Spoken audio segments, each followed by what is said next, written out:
Hindi nila makausap itong si Harry dahil na rin sa matinding emosyon na kanyang nararamdaman. Hindi kasi niya talaga matanggap ang mga akusasyon laban sa kanyang ama. Kaya naman galit ang kanyang nararamdaman dahil pakiramdam niya ay wala siyang kakampi at ang kanyang ama ay kinakawawa. Sinubukan si Harry na samahan nitong si Regan upang kalmahin siya. Subalit wala ring magagawa si Regan dahil iniwan rin siya nito sapagkat ang nais umano nito ay magliwaliw at mag bar hopping muna nang sa ganun makalimutan ang kanyang problema. Gusto niyang uminom ng uminom. Ayaw niyang maalala ang ginawa ng kanyang ama. Ngunit maya-maya pa nga ay biglang may tatawag nga dito kay Harry. At ito ngang si Doc Carlos. Kabilang banda, inis na si Tiang Susan sa ginagawa nitong si Harry. Sinabi nito kay Diyosa at dito nga kay Doc Lindon na wala na ba talagang ibang anak itong si Carlos? O baka may ibang asawa na pwede makausap nang malaman nga ang kanilang kinaroroonan. Labis na kasi siyang nag-alala sa kalagayan nitong si Lynette dahil isang araw na nga itong nawawala.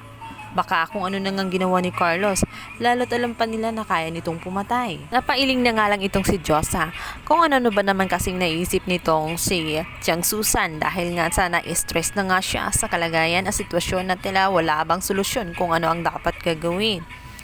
Dito na nga sinabi ni Tiang Susan na malay ba natin kung may tinatago pang iba itong si Doc Carlos dahil mahilig nga itong maglihim.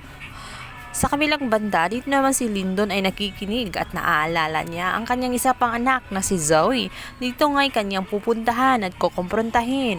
Ko ba naman itong si Lindon kung bakit pinili pa rin niyang ilihim ang mga sekretong iyon.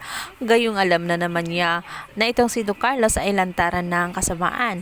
Siguro naman oras na para sabihin niya sa lahat ang isa pang sekreto na tinatago-tago nila. At maaring madadamay pa nga siya sa kakatago niya ng sekreto. Kasama na rin siya sa mga nangloloko kina Annalyn. Ako na lang kung ano ang magiging reaksyon nitong si Annalyn sa oras na matuklasan ang lihim na alam din pala nitong si Lindon.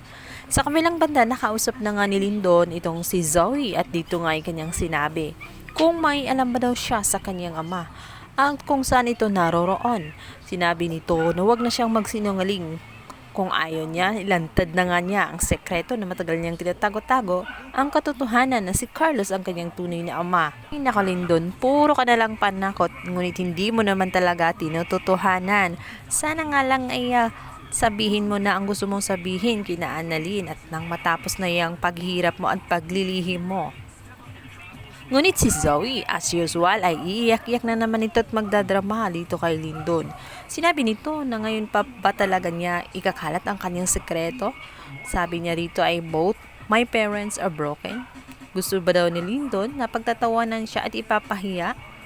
Sinabi ni Lindon na wala sa kanyang isipan ang ganoong bagay.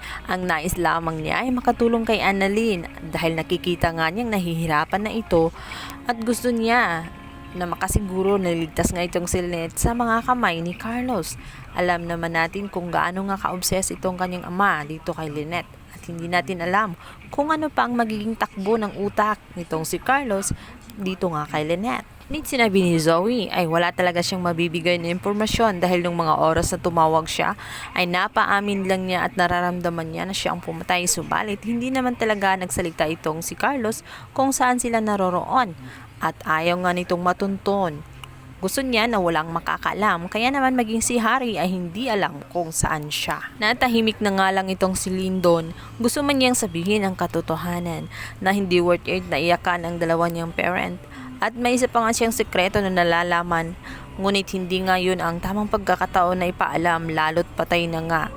Ang babaeng si Irene ay walang iba kundi ang kanyang tunay na ina na matagal lang tinatago-tago ni Carlos. Pag nga nang lalong umiinit na tagbo na abot kamay na pangarap, please don't forget to like and subscribe my YouTube channel. Thank you!